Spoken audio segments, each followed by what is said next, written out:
Pembacaan Firman Tuhan yang Maha Kuasa tentang pengejaran akan kebenaran. Apa yang dimaksud dengan mengejar kebenaran? 2.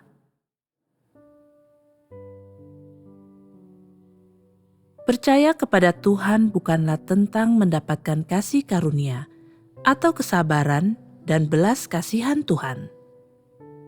Lalu, tentang apakah percaya kepada Tuhan itu? Percaya kepada Tuhan adalah tentang diselamatkan.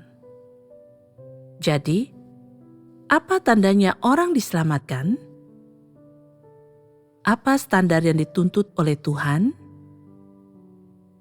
Apa syarat untuk diselamatkan? Syaratnya, orang harus membereskan watak rusaknya. Inilah inti masalahnya. Jadi, pada akhirnya, sebanyak apapun penderitaanmu, atau sebesar apapun harga yang telah kau bayar, atau sesering apapun engkau berkata bahwa engkau adalah orang percaya sejati, jika pada akhirnya watak rusakmu sama sekali belum dibereskan, itu berarti engkau bukanlah orang yang mengejar kebenaran. Atau dapat dikatakan, karena engkau tidak mengejar kebenaran, watak rusakmu belum dibereskan. Ini berarti engkau sama sekali belum mulai menempuh jalan keselamatan. Ini berarti semua yang Tuhan katakan dan semua pekerjaan yang Dia lakukan untuk menyelamatkan manusia tidak menghasilkan apapun di dalam dirimu, tidak menghasilkan kesaksian darimu, dan tidak menghasilkan buah di dalam dirimu. Tuhan akan berkata, "Karena engkau telah menderita dan membayar harga, Aku telah memberimu kasih karunia, berkat, pemeliharaan, dan perlindungan yang layak kau dapatkan dalam hidup ini dan di dunia ini. Namun, engkau tidak dapat menerima apa yang layak diterima manusia setelah diselamatkan. Mengapa demikian? Itu karena Aku telah menganugerahkan kepadamu apa yang layak kau terima dalam hidup ini dan di dunia ini. Tetapi mengenai apa yang layak diterima manusia setelah keselamatan, tidak ada apapun yang diberikan kepadamu. Karena jalan yang kau tempuh bukanlah jalan mengejar kebenaran. Engkau tidak termaksud di antara mereka yang akan diselamatkan. Engkau belum menjadi makhluk ciptaan sejati, dan Tuhan tidak menginginkanmu. Tuhan tidak menginginkan orang yang hanya bekerja, sibuk mengerjakan banyak hal, menderita, dan membayar harga baginya, yang hanya sedikit percaya dan memiliki sedikit iman dan tidak lebih dari itu. Orang-orang semacam itu dapat ditemukan di mana-mana, di dalam kelompok orang-orang yang percaya kepadanya. Dengan kata lain, ada begitu banyak dari mereka yang bekerja dan berjerih lelah bagi Tuhan yang jumlahnya tak terhitung. Jika mereka adalah orang-orang yang telah ditentukan dan dipilih Tuhan dari semula, yang telah dibawa kembali ke rumah Tuhan oleh Tuhan, maka pasti tak seorang pun dari mereka akan menolak untuk bekerja dan berjerih lelah baginya. Mengapa demikian? Karena itu sangat mudah dilakukan. Inilah sebabnya ada begitu banyak orang yang berjerih lelah dan bekerja keras bagi Tuhan. Bahkan ada antikristus dan orang jahat yang juga mampu melakukannya seperti Paulus. Bukankah ada terlalu banyak orang seperti Paulus? Jika engkau pergi ke sebuah gereja dan berkhotbah dengan cara seperti ini. Asalkan kita mau sibuk mengerjakan banyak hal, menderita, dan membayar harga untuk Tuhan, maka mahkota kebenaran akan menunggu kita. Menurutmu, akan banyakkah orang yang menanggapi panggilanmu? Pasti banyak. Namun sayangnya, pada akhirnya orang-orang ini bukanlah orang yang akan Tuhan selamatkan atau yang dapat diselamatkan. Orang-orang semacam itu hanya berlama-lama pada tahap bekerja. Mereka hanya bersedia berjeri lelah bagi Tuhan. Dengan kata lain, orang-orang ini hanya bersedia menukarkan kerja keras mereka dengan keberuntungan dari Tuhan untuk mendapatkan kasih karunia dan berkat-berkat-Nya. Mereka tidak ingin mengubah cara mereka untuk bertahan hidup atau cara hidup mereka atau landasan yang mereka andalkan untuk bertahan hidup. Mereka tidak mau menerima penghakiman dan hajaran Tuhan untuk mengubah watak rusak mereka atau mengejar kebenaran untuk diselamatkan. Tentu saja, engkau juga dapat menganggap orang-orang ini hanya bersedia untuk menderita dan membayar harga. Hanya bersedia untuk meninggalkan dan menyerahkan semua yang mereka miliki. Hanya berupaya sebisa mungkin untuk mengorbankan diri mereka, berapapun harganya. Dan hanya bersedia untuk bekerja keras dengan cara apapun. Tetapi jika engkau meminta mereka untuk mengenal diri mereka sendiri, menerima kebenaran, membereskan watak rusak mereka, memberontak terhadap daging, menerapkan kebenaran, dan membuang kejahatan mereka serta berbalik kepada Tuhan, seperti yang dilakukan orang Niniwe, dan mengindahkan firman-Nya, dan hidup berdasarkan firman-Nya, itu akan sangat sulit bagi mereka. Bukankah demikian? Bukankah ini sangat merepotkan?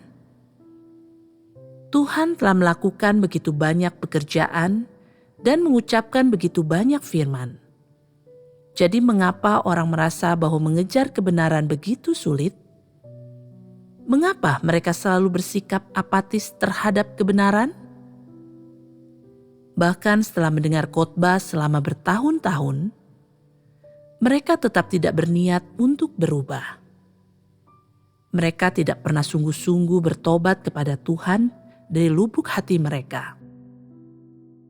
Mereka juga tidak pernah benar-benar mengakui atau menerima fakta bahwa mereka memiliki watak yang rusak, baik dalam tindakan maupun pandangan mereka tentang segala sesuatu.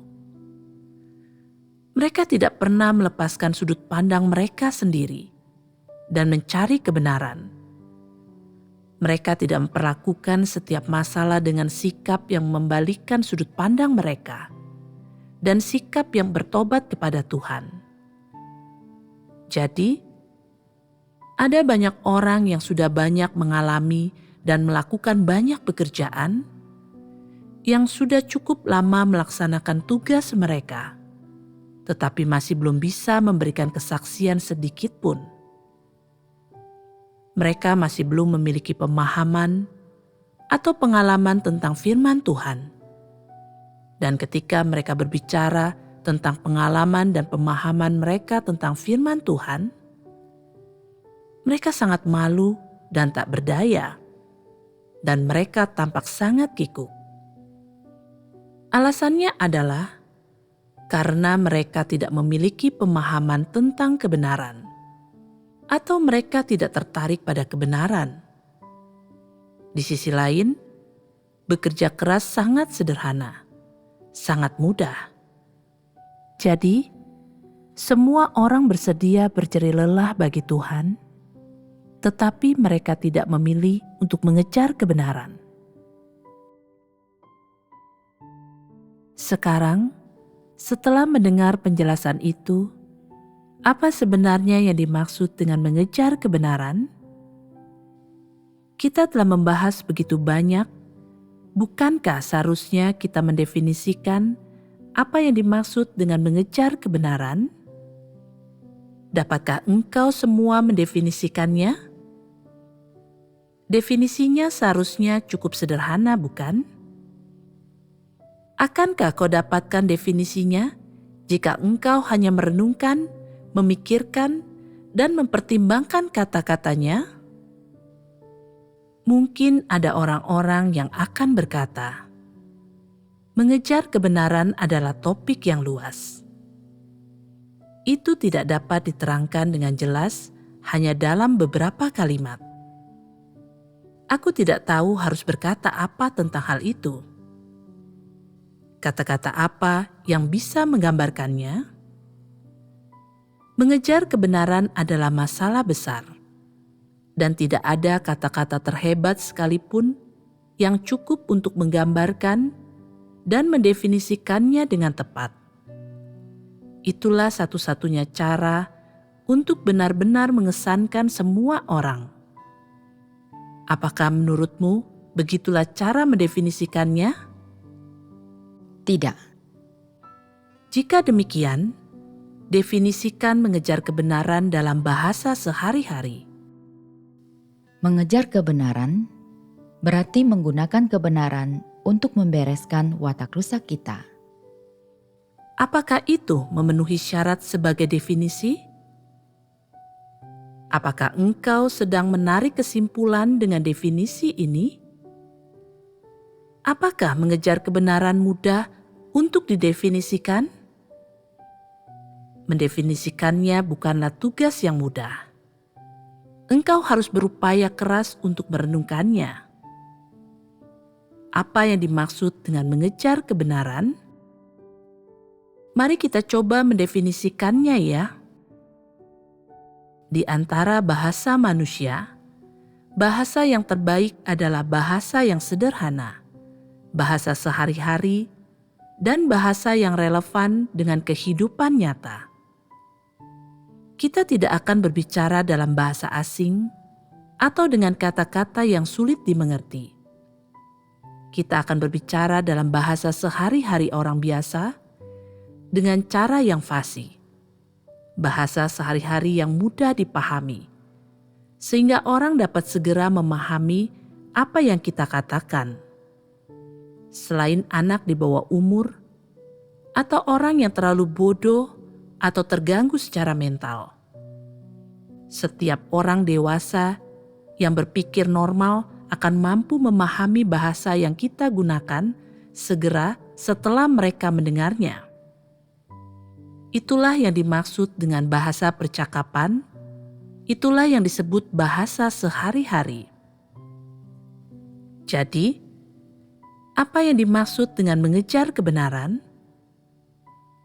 Mengejar kebenaran adalah memandang orang dan hal-hal, serta berperilaku dan bertindak sepenuhnya berdasarkan firman Tuhan, sesuai dengan firman Tuhan, dengan kebenaran sebagai standarnya. Itulah yang dimaksud dengan mengejar kebenaran. Seperti itulah definisi yang tepat dari mengejar kebenaran. Pertanyaan, apa yang dimaksud dengan mengejar kebenaran? Jawabannya, memandang orang dan hal-hal, serta berperilaku dan bertindak sepenuhnya berdasarkan firman Tuhan, dengan kebenaran sebagai standarnya. Itulah definisi mengejar kebenaran. Sederhana bukan? Beberapa dari antaramu mungkin berkata, selama ini engkau mempersekutukan apa yang dimaksud dengan mengejar kebenaran. Padahal definisinya hanya satu kalimat itu. Sesederhana itukah? Ya, sesederhana itu. Ini adalah definisi yang sangat sederhana, tetapi menyentuh begitu banyak topik terkait. Dan topik terkait itu semuanya menyentuh topik tentang mengejar kebenaran. Topik-topik ini membahas kesulitan manusia, pemikiran dan sudut pandang manusia, serta semua alasan, pembenaran diri, cara, dan sikap manusia yang tak terhitung banyaknya untuk mengejar kebenaran.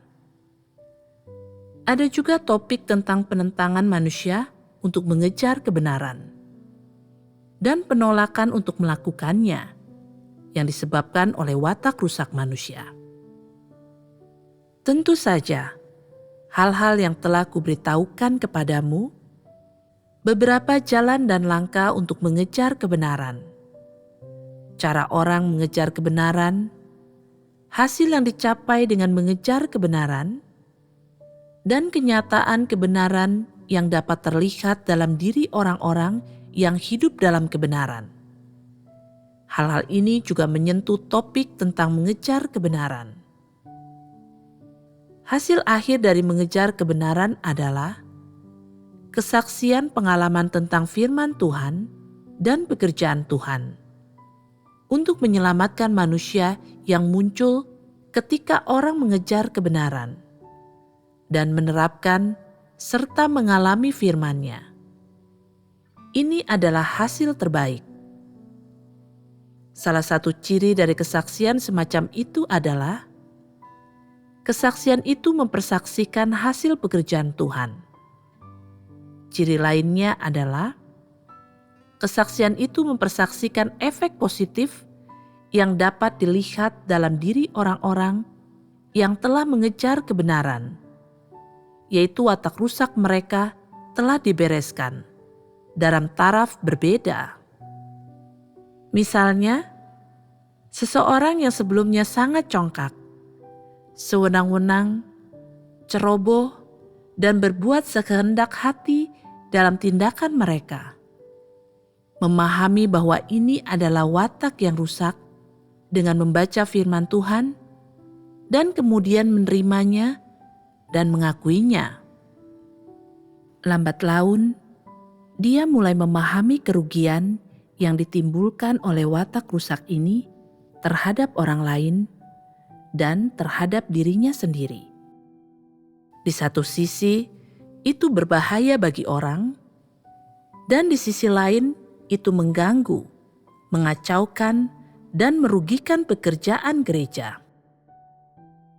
Ini adalah sebagian hasil dari watak rusak yang dibereskan. Ini adalah sesuatu yang orang itu pelajari ketika dia memahami firman Tuhan. Selain itu, berdasarkan penyingkapan firman Tuhan, dia mengakui watak rusaknya.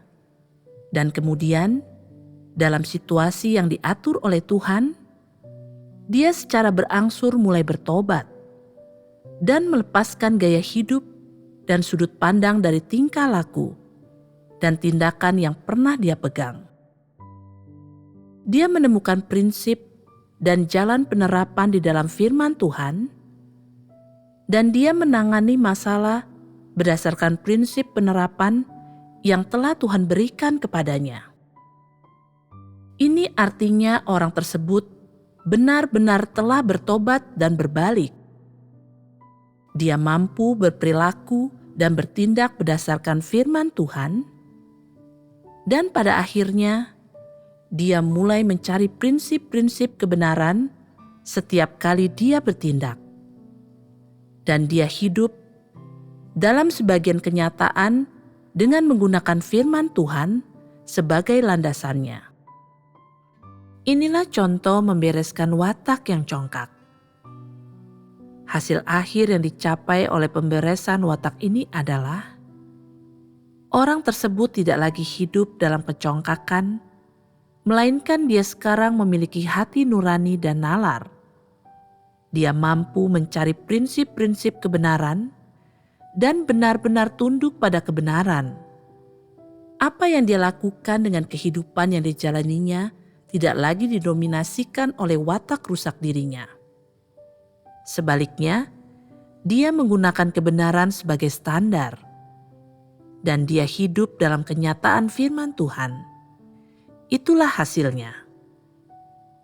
Bukankah hasil inilah yang dicapai karena mengejar kebenaran? Ya, Hasil seperti inilah yang terwujud dalam diri orang yang mengejar kebenaran. Dan bagi Tuhan, hidup dengan cara ini adalah kesaksian sejati tentang Dia dan pekerjaannya. Itu adalah hasil yang dicapai ketika makhluk ciptaan menjalani penghakiman, hajaran, dan penyingkapan firman Tuhan. Itu adalah kesaksian yang sejati, dan itu adalah hal yang mulia bagi Tuhan. Bagi manusia, tentu saja, itu bukanlah hal yang mulia. Itu hanya bisa disebut sebagai hal yang terhormat dan membanggakan. Dan itu adalah kesaksian yang harus dimiliki dan dihidupi oleh makhluk ciptaan setelah mengalami pekerjaan Tuhan.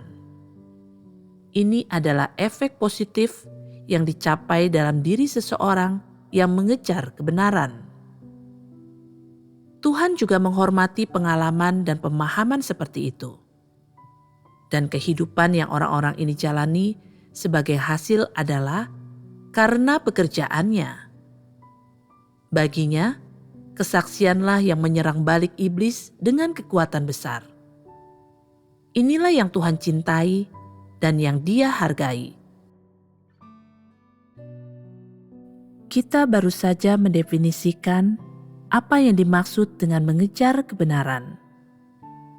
Melalui definisi ini, sudahkah pandanganmu tentang apa artinya mengejar kebenaran semakin mendekati kenyataan?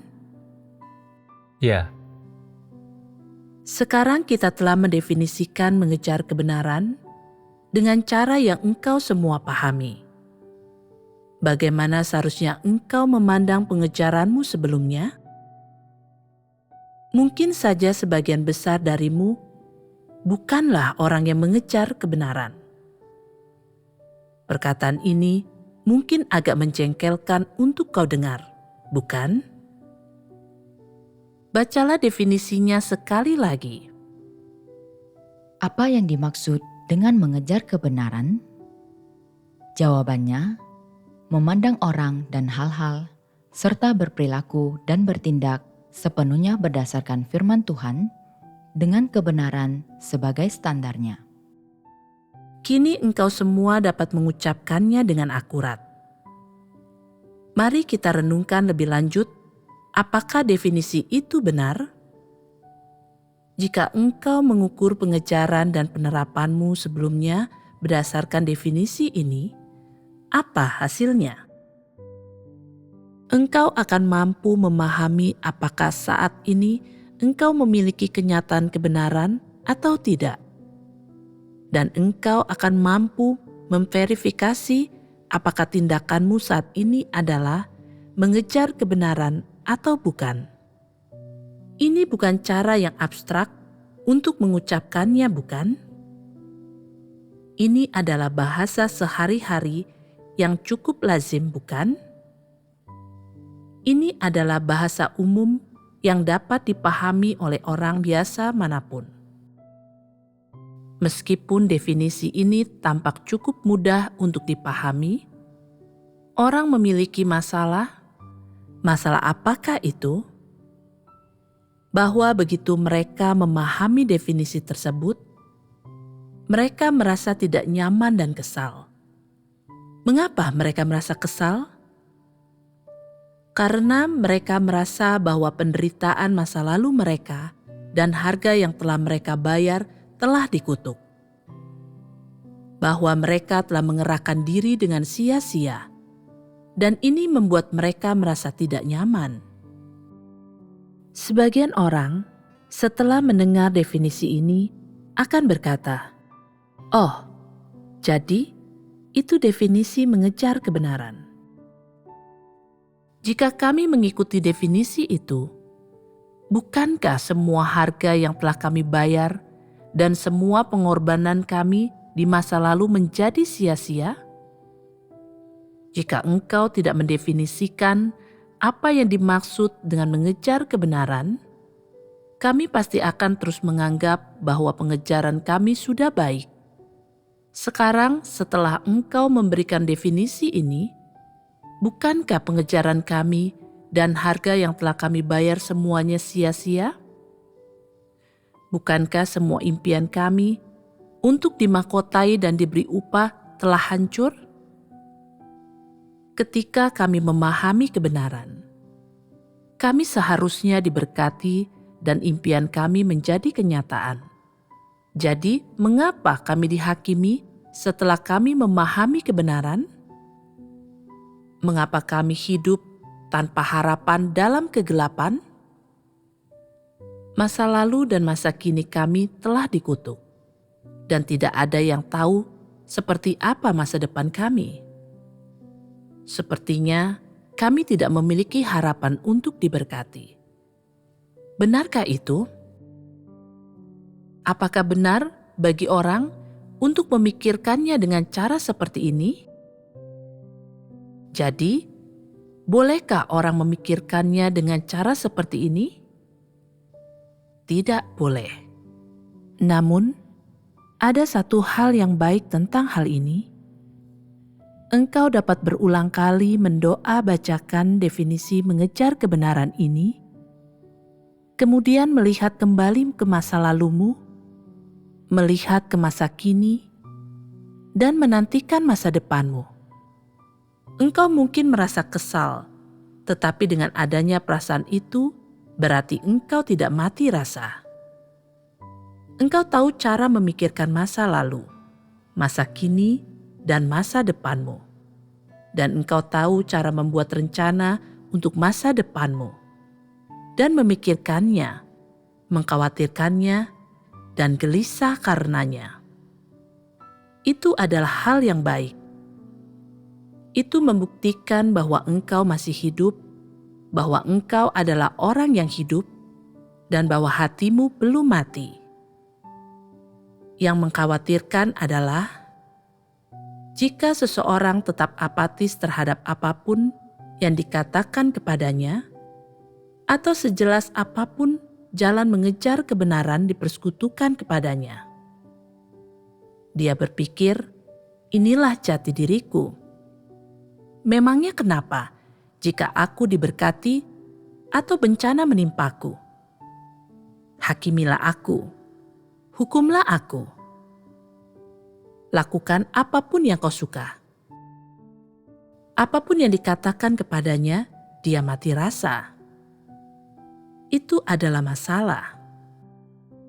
Apa yang kumaksud dengan masalah? Itu berarti bagaimanapun engkau menyampaikan persekutuan tentang kebenaran kepadanya, dia tidak akan memahaminya. Dia adalah orang mati yang tidak memiliki roh.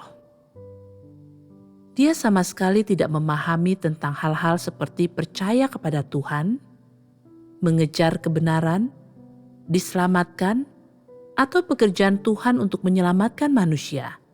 Dan dia tidak memahami hal-hal semacam itu.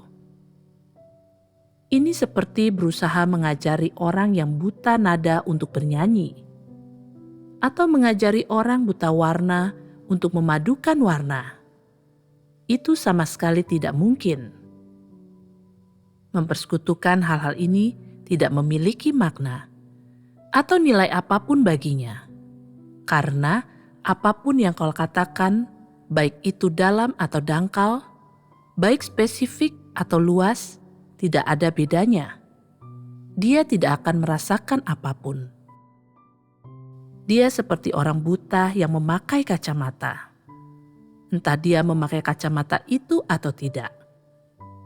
Itu tidak memengaruhi penglihatannya. Ada orang-orang yang sering berkata, jika musim dingin telah tiba, bukankah musim semi pun akan segera tiba? Dan aku tidak takut mati, jadi mengapa takut hidup? Dan saat kujentikkan jariku, tak ada segumpal awan pun yang akan kusingkirkan. Semua ini adalah perkataan dari orang mati tanpa roh yang menganggap diri mereka sangat cerdas. Istilah rohaninya mereka tidak memiliki pemahaman rohani. Orang yang tidak memiliki pemahaman rohani adalah orang mati. Bahkan ketika mereka masih hidup, dapatkah orang mati memahami perkataan orang yang hidup? Mereka berpikir, semua pembicaraan tentang mengejar kebenaran dan pandangan orang tentang orang dan hal-hal, serta tingkah laku dan tindakan seseorang, apa kaitannya denganku? Aku tidak takut mati, jadi mengapa takut hidup? Siapapun yang berpikir seperti ini sudah tamat riwayatnya. Mereka adalah salah satu dari orang mati. Seperti itulah definisi mengejar kebenaran. Apapun niat atau rencana yang kau miliki untuk jalan masa depanmu setelah membaca definisi ini, atau bagaimanapun engkau akan berubah, semuanya tergantung pada pengejaran pribadimu. Semua ini adalah perkataan yang harus kukatakan dan pekerjaan yang harus kulakukan. Aku telah mengatakan semua yang perlu kukatakan, dan aku telah mengatakan semua yang harus kukatakan. Jika engkau benar-benar mencintai kebenaran dan memiliki keinginan untuk mengejarnya, sebaiknya engkau menggunakan definisi mengejar kebenaran yang telah kuberikan ini sebagai tujuan dan arah bagi pengejaranmu dalam hal bagaimana engkau semua biasanya memandang orang dan hal-hal, dan bagi caramu berperilaku dan bertindak, atau menggunakannya sebagai sebuah referensi. Sehingga dengan demikian, engkau dapat secara berangsur masuk ke dalam kenyataan firman Tuhan dan kenyataan kebenaran. Jika engkau melakukannya, maka dalam waktu dekat, engkau pasti akan mendapatkan hasil di jalan mengejar kebenaran. Sebagian orang mungkin berkata, tidak ada kata terlambat untuk mengejar kebenaran. Ini tidak akurat. Jika pekerjaan Tuhan telah berakhir, sudah terlambat bagimu untuk mengejar kebenaran. Bagaimana seharusnya pernyataan ini dijelaskan? Mengejar kebenaran harus dilakukan sebelum pekerjaan Tuhan berakhir. Dengan kata lain, pernyataan ini berlaku sebelum Tuhan telah membunyikan bel untuk menandakan bahwa pekerjaannya telah berakhir.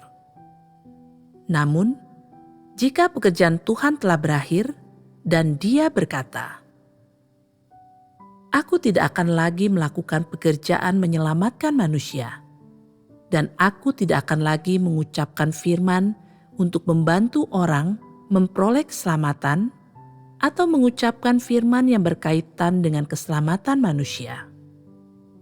Aku tidak akan lagi membicarakan hal-hal semacam itu." Berarti pekerjaannya sudah benar-benar berakhir.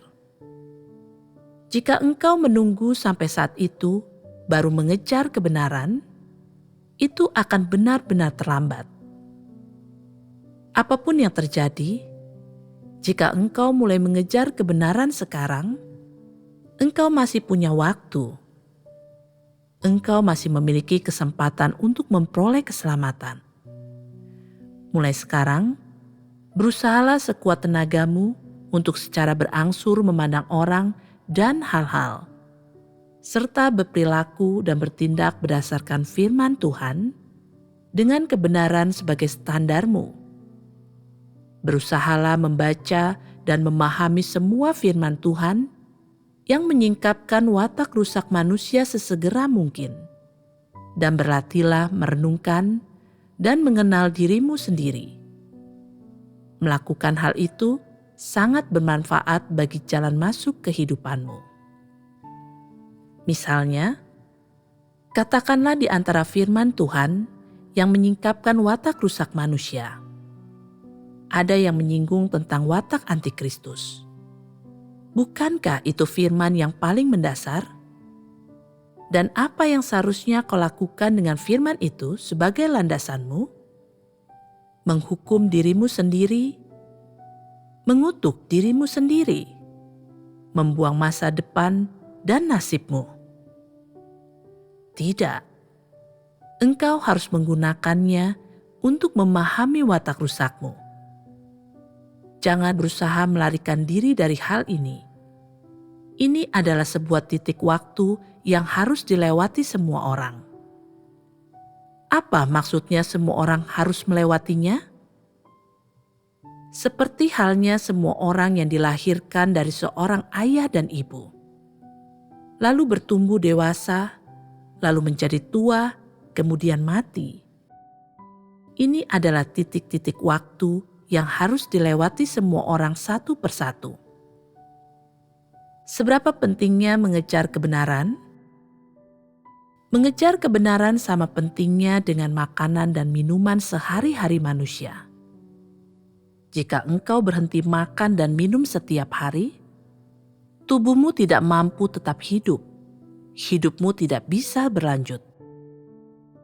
Berdasarkan firman Tuhan, artinya, engkau harus memandang orang dan hal-hal, serta berperilaku dan bertindak sepenuhnya berdasarkan firman Tuhan, yang kemudian menghasilkan sudut pandang, cara, dan penerapanmu.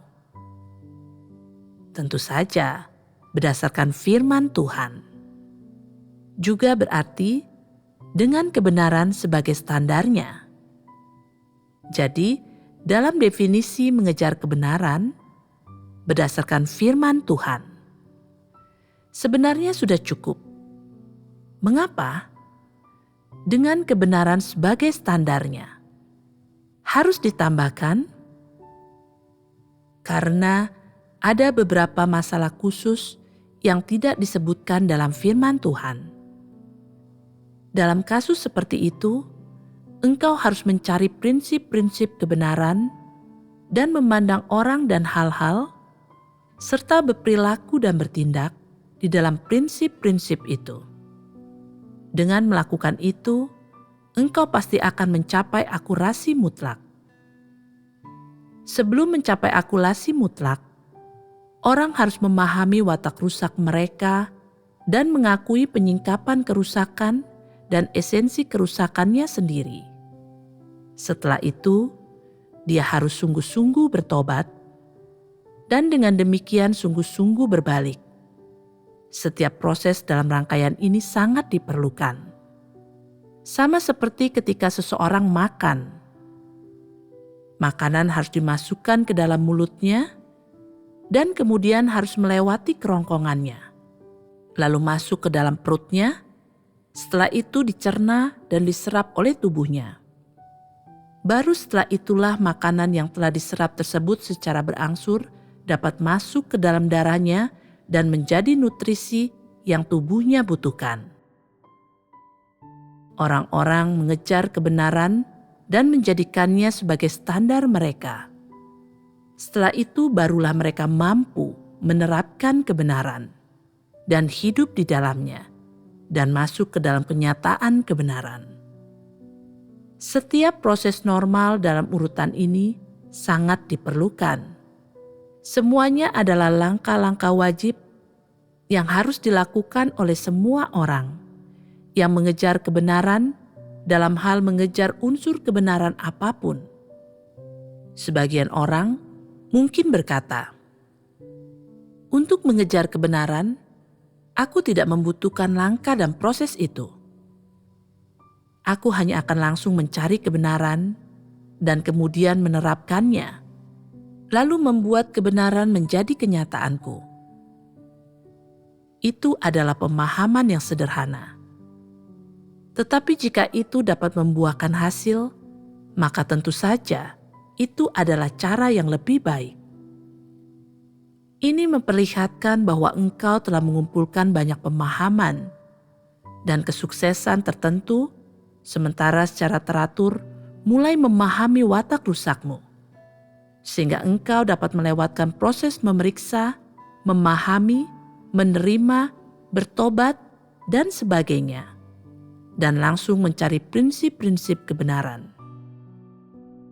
Agar seseorang dapat langsung mencari prinsip-prinsip kebenaran, dia harus memiliki tingkat pertumbuhan tertentu. Apa maksudnya memiliki tingkat pertumbuhan seperti itu? Itu berarti dia memiliki pemahaman yang benar tentang watak rusaknya. Dan ketika dia tidak memahami kebenaran tentang sesuatu yang menimpanya, dia tidak perlu lagi mengenal dirinya sendiri, atau bertobat, atau berbalik. Yang perlu dia lakukan hanyalah langsung memperoleh pemahaman tentang prinsip-prinsip kebenaran dan kemudian menerapkannya berdasarkan pemahaman itu. Itu sudah cukup. Ini bukan tingkat pertumbuhan dari orang biasa. Seseorang yang memiliki tingkat pertumbuhan seperti itu setidaknya telah mengalami proses dirinya dihakimi, dihajar, didisiplinkan, dan diuji oleh Tuhan dengan keras.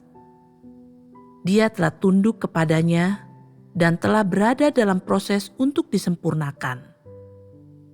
Orang-orang semacam itu tidak membutuhkan proses seperti memahami kerusakan mereka, kemudian mengakuinya, bertobat, dan berbalik. Jadi, bagaimana denganmu? Apakah sebagian besar darimu harus memulai dengan mengenal dirimu sendiri? Jika engkau tidak mengenal dirimu sendiri, engkau tidak akan diyakinkan dan tidak akan mudah bagimu untuk menerima kebenaran, dan engkau juga tidak akan mampu sungguh-sungguh bertobat.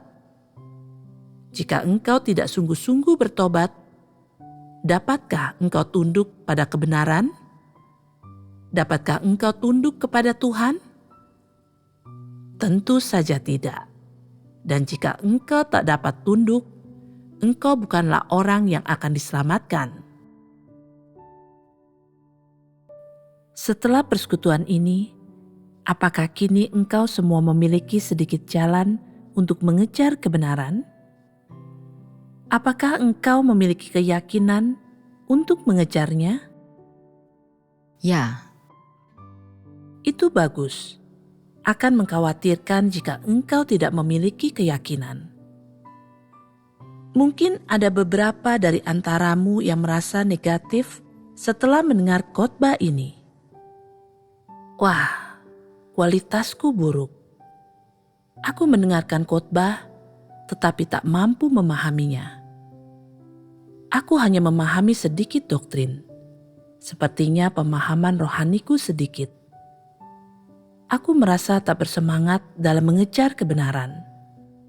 Dalam melaksanakan tugasku, yang bisa kulakukan hanyalah sedikit bekerja keras. Aku memiliki terlalu banyak kekurangan dan penuh dengan watak yang rusak. Kurasa watakku tidak bisa diubah. Memang begitulah adanya. Menjadi bekerja sudah cukup bagiku. Dapatkah seseorang dengan pikiran negatif seperti ini memulai jalan mengejar kebenaran? Tampaknya agak berbahaya. Karena pemikiran negatif inilah yang membentuk penghalang besar baginya untuk mengejar kebenaran. Jika dia tidak membereskan pemikiran negatif ini, dia tidak akan mampu menempuh jalan mengejar kebenaran. Betapapun baiknya jalan itu. Sebagian orang telah gagal dan jatuh berkali-kali di jalan mengejar kebenaran. Dan akhirnya mereka putus asa. Cukup. Aku tak perlu lagi mengejar kebenaran. Bukan takdirku untuk diberkati. Bukankah Tuhan sendiri pernah berkata, apakah engkau memiliki wajah seorang yang bisa mendapatkan berkat? Refleksi di cermin memperlihatkan kepadaku bahwa penampilanku rata-rata. Dengan mata yang lesu dan bentuk wajah yang tidak proporsional. Tanpa sedikit pun perbaikan. Dilihat dari sudut manapun, tetap saja aku tidak terlihat seperti orang yang diberkati.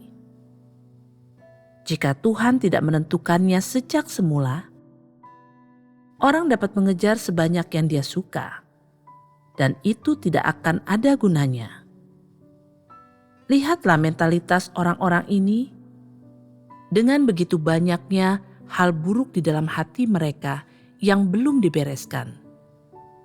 Bagaimana mungkin mereka memulai jalan mengejar kebenaran?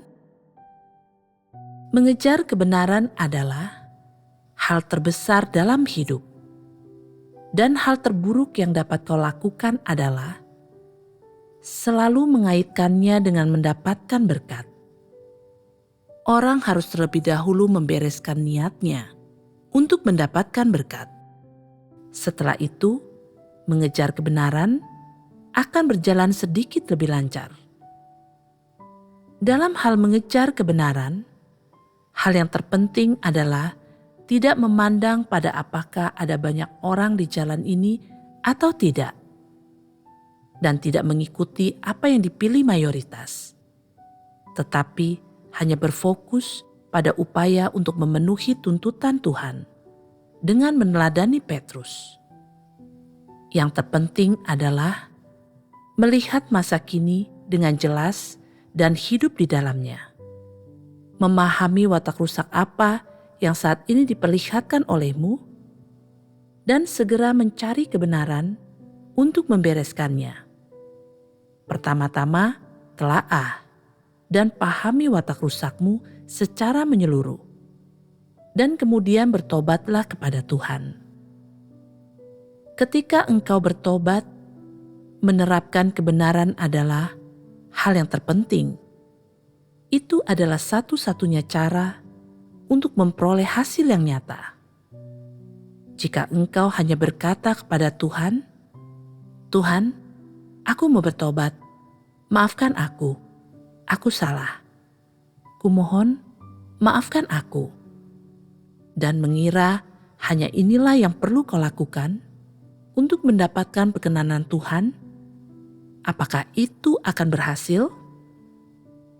Jika engkau selalu ingin berkata kepada Tuhan, "Tuhan, maafkan aku salah," dan pada saat yang sama berharap Tuhan akan berkata, "Tidak masalah, lanjutkan saja hidupmu." Jika engkau selalu hidup dalam keadaan seperti ini, engkau tidak akan mampu masuk ke dalam kebenaran. Jadi, bagaimana seharusnya engkau berdoa dan bertobat kepada Tuhan? Apakah ada jalannya? Siapapun yang memiliki pengalaman ini, silakan sampaikan sedikit tentang pengalamanmu. Tidak ada yang mau bicara? Tampaknya engkau semua tidak pernah memanjatkan doa pertobatan. Juga tidak pernah mengakui dosamu dan bertobat kepada Tuhan. Jadi, bagaimana seharusnya engkau melepaskan keinginan dan niatmu sendiri? Bagaimana seharusnya engkau membereskan kerusakanmu? Apakah engkau memiliki jalan penerapannya? Sebagai contoh, jika engkau tidak memiliki jalan untuk membereskan watak yang congkak, engkau harus berdoa kepada Tuhan seperti ini. "Tuhan, aku punya watak yang congkak. Kukira aku lebih baik daripada orang lain, lebih cerdas daripada orang lain, dan aku ingin agar orang lain melakukan apa yang kukatakan. Ini sangat tidak masuk akal. Mengapa aku tidak mampu melepaskannya? Meskipun aku tahu itu adalah kecongkakan, kumohon agar engkau mendisiplinkan dan menegurku. Aku ingin melepaskan kecongkakan dan maksudku sendiri. Dan sebagai gantinya, aku ingin mencari maksudmu. Aku mau mendengarkan firman-Mu dan menerimanya sebagai hidupku, dan menjadikan firman sebagai prinsip yang berdasarkannya aku bertindak. Aku mau hidup dalam firman-Mu. Kumohon agar engkau membimbingku. Kumohon agar Engkau membantu dan memimpinku. Apakah ada sikap tunduk dalam perkataan ini? Apakah ada keinginan untuk tunduk? Sebagian orang mungkin berkata, berdoa sekali saja tidak cukup. Ketika sesuatu menimpaku, aku masih hidup berdasarkan watak rusakku, dan aku masih ingin memegang kendali. Jika demikian, teruslah berdoa. Tuhan, aku sangat congkak, sangat suka memberontak. Kumohon agar Engkau mendisiplinkanku, menghentikan kejahatanku, dan mengekang watak congkakku. Kumohon agar Engkau membimbing dan menuntunku, agar aku dapat hidup sesuai dengan firman-Mu, dan bertindak serta melakukan penerapan berdasarkan firman-Mu dan tuntutan-Mu. Lebih seringlah datang ke hadapan Tuhan dalam doa dan permohonan, dan biarkan Dia bekerja. Makin tulus perkataanmu dan makin tulus hatimu, makin besar keinginanmu untuk memberontak terhadap dagingmu dan dirimu sendiri. Ketika keinginan ini menguasai keinginanmu untuk bertindak sekehendakmu sendiri, hatimu akan secara berangsur berubah dengan sendirinya. Dan ketika itu terjadi, akan ada harapan bagimu untuk menerapkan kebenaran dan bertindak berdasarkan prinsip-prinsip kebenaran. Ketika engkau berdoa, Tuhan tidak akan mengatakan apapun kepadamu, atau menunjukkan apapun kepadamu, atau menjanjikan apapun kepadamu. Tetapi Dia akan memeriksa hatimu dan niat di balik perkataanmu. Dia akan mengamati apakah yang kau katakan tulus dan sungguh-sungguh atau tidak.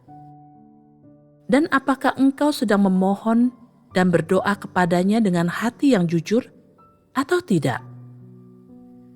Ketika Tuhan melihat bahwa hatimu jujur, Dia akan memimpin dan membimbingmu sesuai permohonan dan doamu kepadanya, dan tentu saja Dia juga akan menegur dan mendisiplinkanmu. Ketika Tuhan menjawab permohonanmu, hatimu akan dicerahkan dan sedikit berubah. Sebaliknya, jika doa dan permohonanmu kepada Tuhan tidak tulus, dan engkau tidak sungguh-sungguh ingin bertobat, tetapi hanya berusaha dengan asal-asalan menenangkan hati Tuhan dan melabuinya dengan kata-katamu, maka ketika Tuhan telah memeriksa hatimu, Dia tidak akan melakukan apapun untukmu, dan Dia akan membenci dan menolakmu. Dengan keadaan ini, engkau juga tidak akan merasakan bahwa Tuhan mengatakan sesuatu kepadamu, atau melakukan sesuatu, atau mengambil tindakan apapun. Tetapi Tuhan tidak akan melakukan pekerjaan apapun di dalam dirimu, karena hatimu tidak jujur.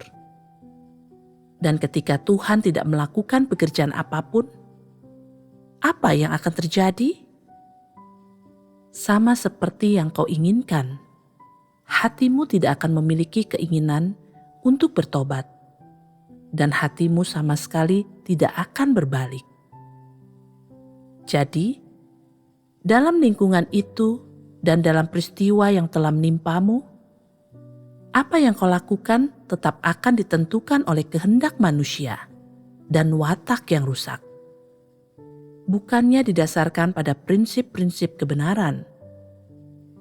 Engkau akan tetap bersikap dan bertindak berdasarkan apa yang kau inginkan dan rindukan. Hasil doamu kepada Tuhan akan sama seperti sebelum engkau berdoa. Tidak akan ada perubahan. Engkau akan tetap melakukan apapun yang kau suka, tanpa sama sekali berbalik. Ini berarti dalam proses mengejar kebenaran, upaya subjektif orang adalah penting. Begitu pula dengan apakah dia memahami kebenaran atau tidak. Namun, ketika orang-orang memahami kebenaran dan ingin menerapkannya, tetapi merasa sulit melakukannya, mereka harus mengandalkan Tuhan dan mempersembahkan hati dan memanjatkan doa mereka yang tulus. Itu juga sangat penting. Hal-hal ini sangat diperlukan. Jika yang kau lakukan hanyalah berdoa kepada Tuhan secara sepintas lalu dan dangkal dengan berkata, "Tuhan, aku salah. Maafkan aku."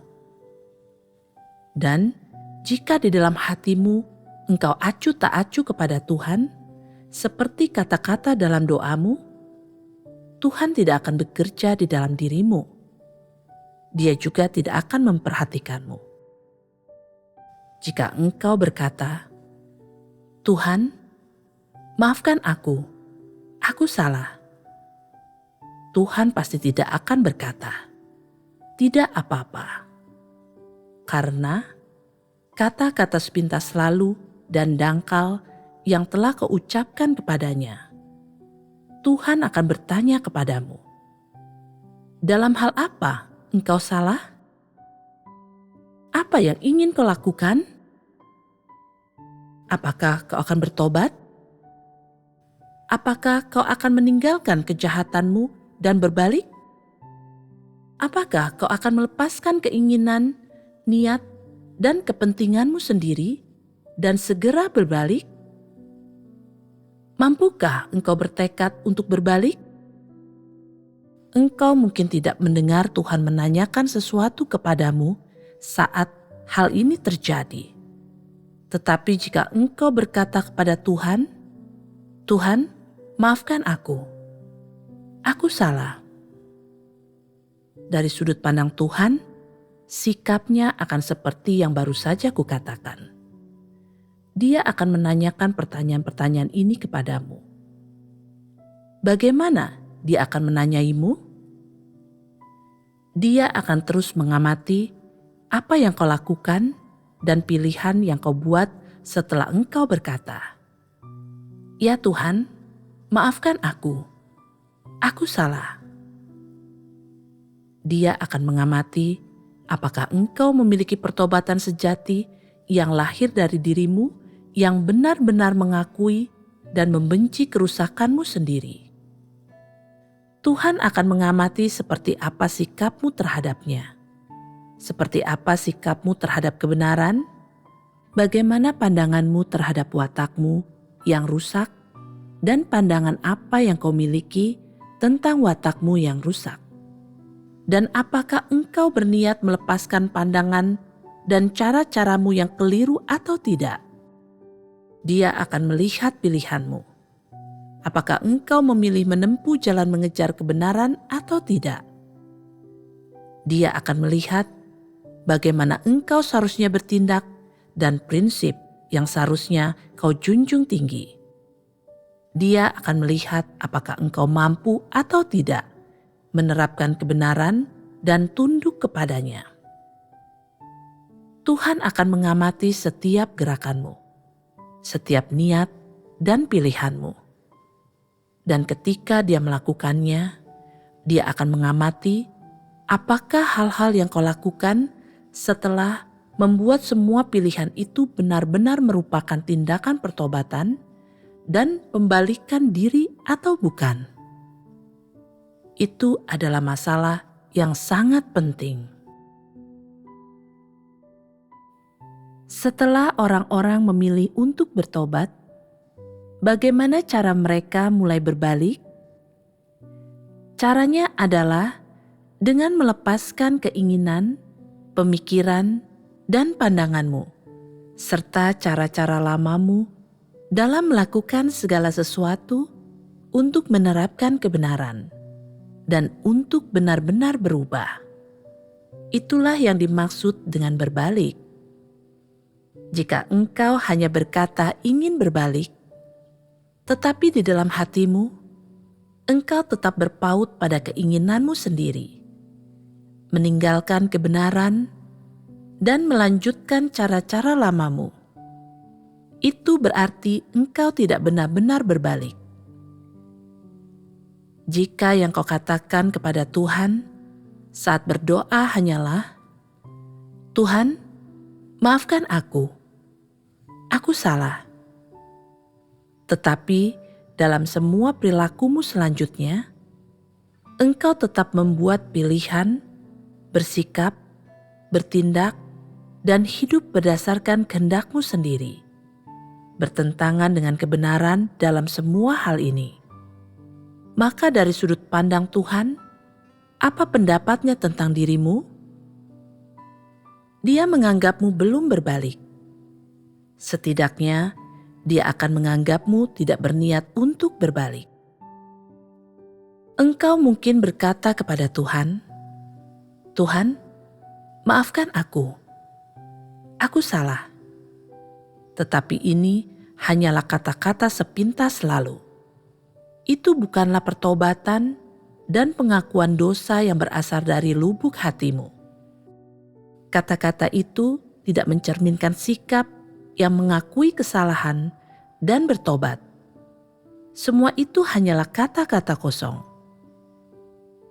Tuhan tidak mendengarkan perkataanmu. Dia melihat apa yang kau pikirkan dan rencanakan. Dan ketika Tuhan melihat bahwa dasar dan prinsip dari tindakanmu masih bertentangan dengan kebenaran, Dia akan memberikan vonis yang benar, nyata, dan akurat kepadamu. Dia akan berkata, "Kau belum berbalik, dan kau tidak sedang berbalik." Dan ketika Tuhan mengatakan ini, ketika Tuhan menjatuhkan vonis ini kepadamu, Dia tidak akan lagi memedulikan dirimu. Dan ketika Tuhan tidak memedulikan dirimu, hatimu akan menjadi gelap di hari-hari selanjutnya. Dan engkau tidak akan mendapatkan pencerahan dan penerangan dalam semua yang kau lakukan. Dan engkau sama sekali tidak akan sadar saat memperlihatkan watak yang rusak. Dan engkau juga tidak akan didisiplinkan karena hal itu. Engkau akan terus melanjutkan hidupmu dalam keadaan mati rasa dan bodoh. Dan engkau akan merasa hampa dan tidak ada yang dapat kau andalkan. Yang terburuk, engkau akan terus menuruti perilakumu yang semaunya dan sembrono. Dan engkau akan terus membiarkan watak rusakmu semakin membesar dan bertumbuh tak terkendali. Itulah yang akan terjadi. Pada akhirnya, akan seperti apa akibatnya jika orang bertindak dengan cara seperti ini? Ketika seseorang meninggalkan kebenaran, akibat yang dia timbulkan terhadap dirinya sendiri adalah bahwa Tuhan tidak akan memedulikan dirinya. Meskipun Tuhan mungkin tidak mengatakan apapun atau dengan jelas menunjukkan apapun kepadamu, engkau akan mampu merasakannya. Berdasarkan pemikiran dan gagasanmu, keadaanmu yang sebenarnya, dan sikapmu terhadap kebenaran, akan jelas bahwa keadaanmu secara keseluruhan adalah mati rasa, bodoh, keras kepala, dan perwujudan lainnya yang seperti itu. Hal-hal ini terlihat jelas dalam diri orang-orang.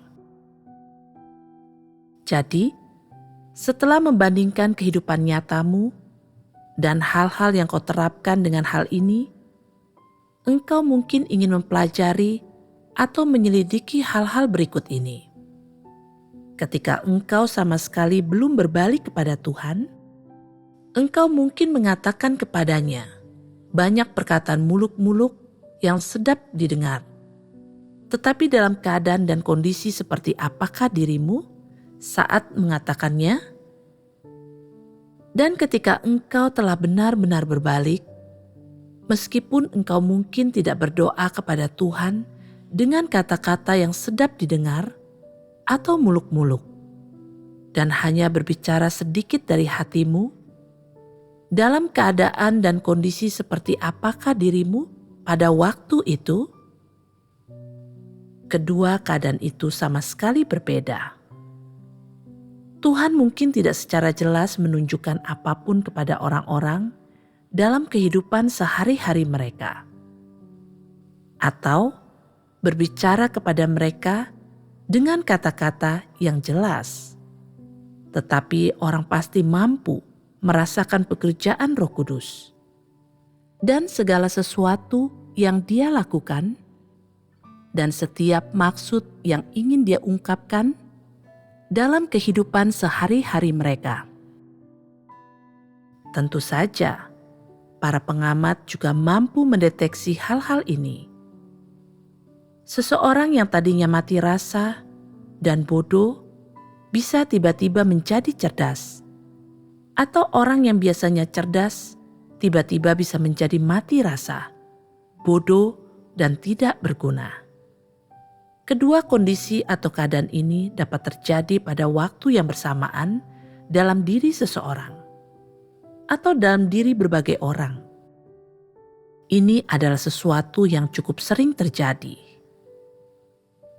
Dari sini, orang dapat memahami bahwa dalam banyak kasus, apakah seseorang itu cerdas atau bodoh bukanlah ditentukan oleh otak, pemikiran, atau kualitasnya, itu ditentukan oleh Tuhan. Apakah itu jelas? Engkau tidak akan pernah memahami hal-hal ini sampai engkau telah mengalaminya.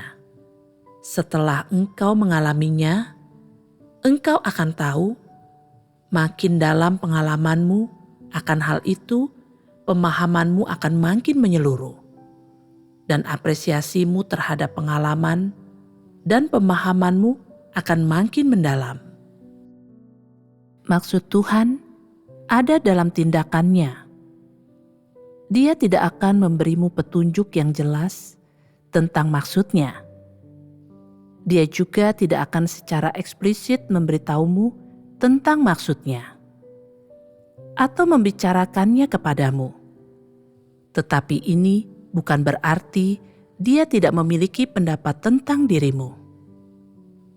Itu bukan berarti Tuhan tidak memiliki pandangan tentang pemikiran, gagasan, keadaan, atau sikap apapun yang kau miliki.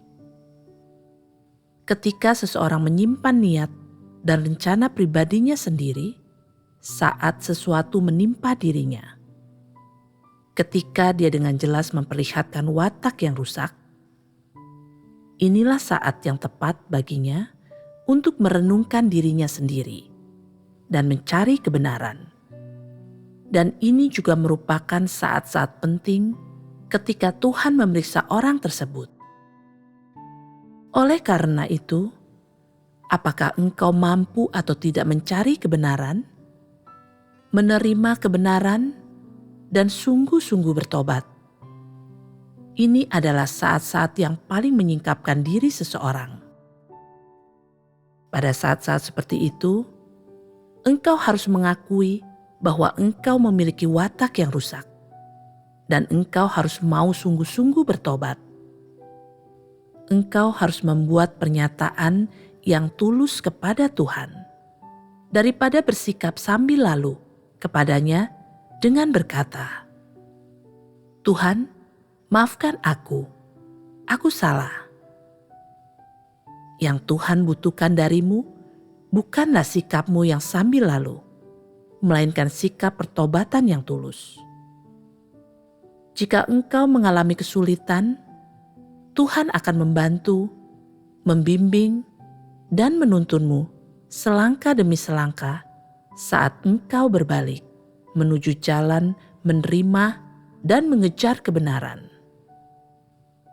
Tentu saja, jika pertobatanmu hanyalah di mulut saja, atau jika engkau berniat untuk bertobat dan ingin melepaskan niat dan keinginanmu, tetapi engkau tidak tulus dengan pertobatanmu dan tidak bertekad untuk melakukannya, Tuhan tidak akan memaksamu.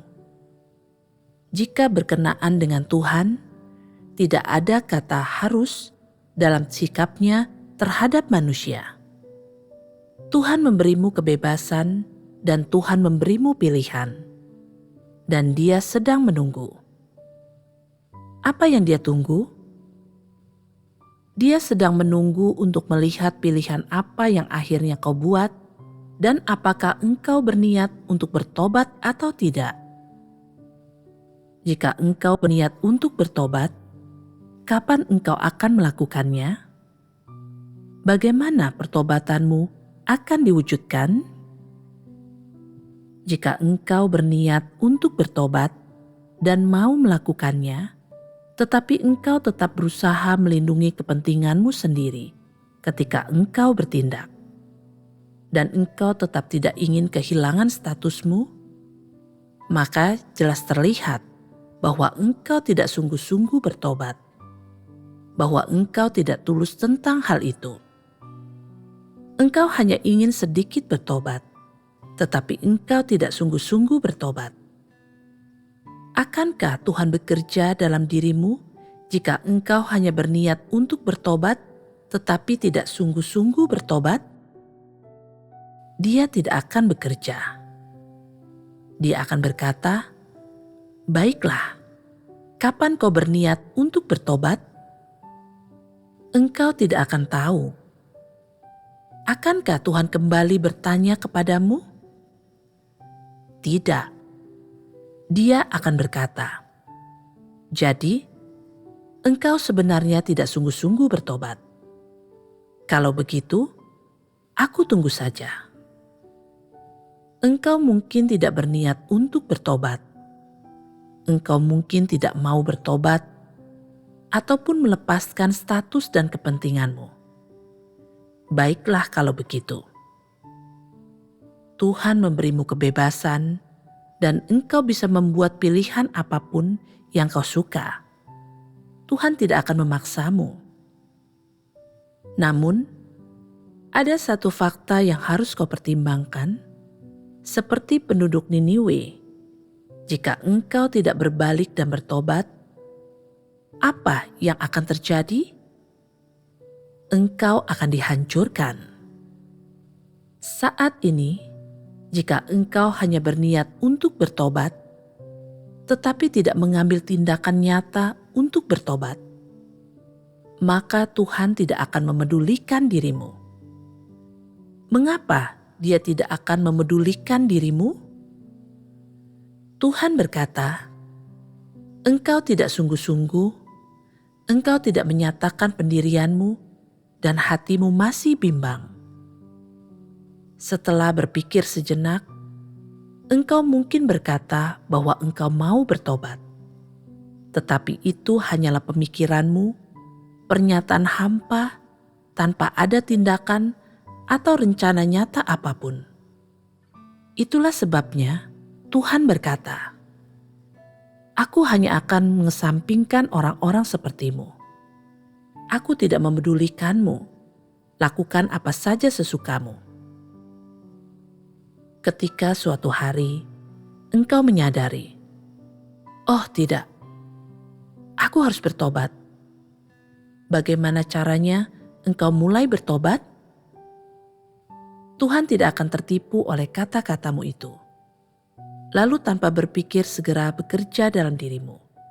Dengan berkata, "Dia berniat untuk bertobat. Jadi sekarang aku harus memberkati dia, bukan?" Tuhan tidak akan melakukan hal itu. Apa yang akan Dia lakukan? Dia akan memeriksamu. Engkau berniat untuk bertobat, engkau ingin bertobat, dan keinginanmu untuk bertobat sedikit lebih kuat daripada sebelumnya. Tetapi siapa yang tahu berapa lama sebelum engkau benar-benar bertobat? Jika engkau belum mengambil langkah nyata atau tidak memiliki rencana nyata untuk bertobat, artinya itu bukan pertobatan sejati. Engkau harus melakukan tindakan nyata. Setelah engkau melakukan tindakan nyata, pekerjaan Tuhan akan mengikuti. Bukankah ada prinsip dalam pekerjaan Tuhan dan pelakuannya terhadap manusia? Ketika Tuhan bekerja, orang akan mendapatkan pencerahan. Matanya akan terbuka, dia akan mampu memahami kebenaran dan masuk ke dalam kenyataan. Dan hasil yang diperolehnya akan 100 kali lipat, 1000 kali lipat. Setelah ini terjadi, engkau telah benar-benar diberkati. Jadi, landasan apa yang harus dibangun orang untuk mencapai hal-hal ini? Kemampuan untuk sungguh-sungguh bertobat. Benar. Ketika orang benar-benar melepaskan kepentingan dan keinginannya sendiri, ketika dia sungguh-sungguh bertobat kepada Tuhan, artinya dia menghentikan perbuatan jahatnya dan melepaskan kejahatan, keinginan, dan niatnya, mengakui dosa-dosanya kepada Tuhan, serta menerima tuntutan Tuhan dan firman-Nya. Setelah itu, barulah dia akan mulai masuk ke dalam kenyataan dari pembalikan dirinya. Hanya inilah yang dimaksud dengan pertobatan sejati. Kita baru saja mempersekutukan masalah-masalah yang sering ditemukan dalam perjalanan manusia saat mengejar kebenaran, dan mempersekutukan masalah-masalah yang dapat dikenali dan diketahui oleh orang-orang yang mengejar kebenaran. Semua itu adalah masalah yang harus dibereskan. Kita mungkin belum terlalu banyak menjelaskan atau menganalisis masalah-masalah ini di masa lalu. Bahkan kita mungkin belum sampai pada kesimpulan yang jelas tentang masalah-masalah ini, tetapi mengenai setiap langkah yang manusia alami dalam proses mengejar kebenaran dan berbagai perilaku dan keadaan yang mereka alami selama proses ini. Tuhan memiliki firman dan pekerjaan yang sesuai, dan Dia memiliki cara dan metode yang relevan untuk memperlakukan dan membereskan masalah-masalah ini. Orang-orang dapat mengalami dan memahami sedikit dari masalah-masalah ini. Mereka tidak boleh salah paham terhadap Tuhan, atau menyimpang gagasan atau imajinasi apapun tentang Tuhan yang tidak sesuai dengan kenyataan. Selain itu, Tuhan memberi orang kebebasan yang cukup dan hak yang cukup untuk membuat pilihan mengenai setiap langkah, setiap cara bertindak, dan setiap cara penerapan yang berkaitan dengan mengejar kebenaran. Dia tidak memaksa orang. Dan meskipun firman dan tuntutan ini dicetak dalam tulisan dan diucapkan dengan bahasa yang jelas dan tepat, tetap saja terserah kepada setiap orang untuk membuat pilihan bebas mereka sendiri tentang bagaimana mereka akan memperlakukan kebenaran ini. Tuhan tidak memaksa orang. Jika engkau mau mengejar kebenaran, ada harapan bagimu untuk diselamatkan.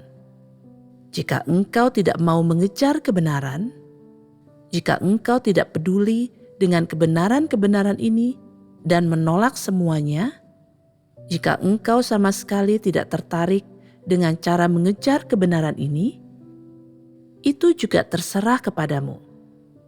Tuhan tidak akan memaksamu. Juga terserah kepadamu jika engkau hanya mau bekerja keras untuk Tuhan. Selama engkau tidak melanggar prinsip, rumah Tuhan akan membiarkanmu membuat pilihanmu sendiri.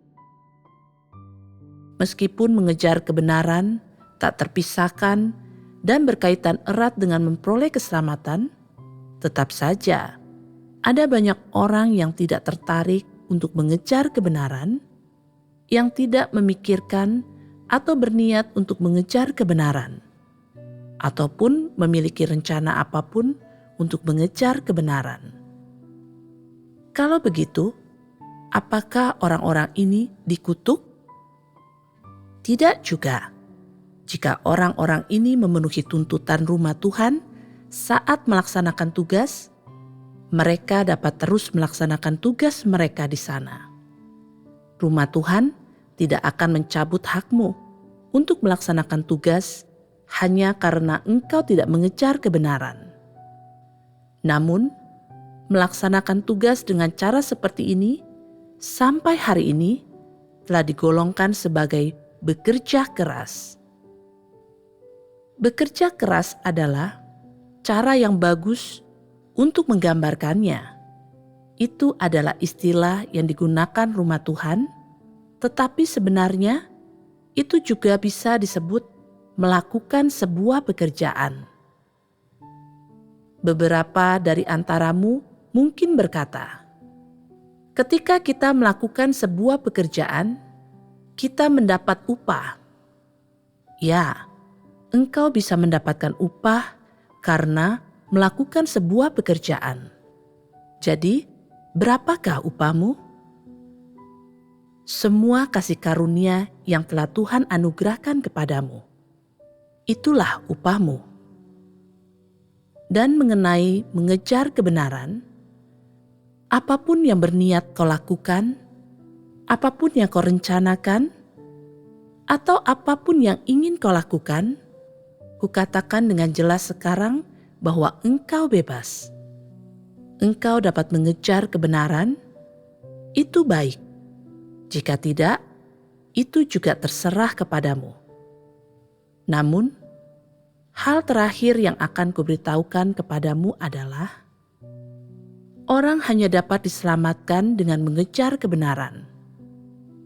Jika engkau tidak mengejar kebenaran, harapanmu untuk diselamatkan adalah nol. Itulah fakta yang ingin kukatakan kepadamu.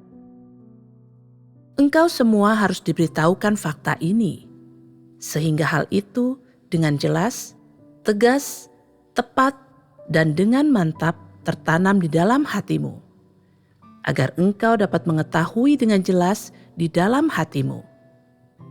Di atas dasar, apakah harapan akan keselamatan itu dibangun? Jika engkau puas hanya dengan bekerja keras, berpikir tidak masalah bagiku.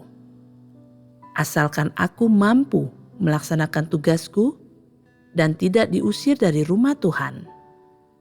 Aku tidak perlu direpotkan dengan sesuatu yang sulit seperti mengejar kebenaran.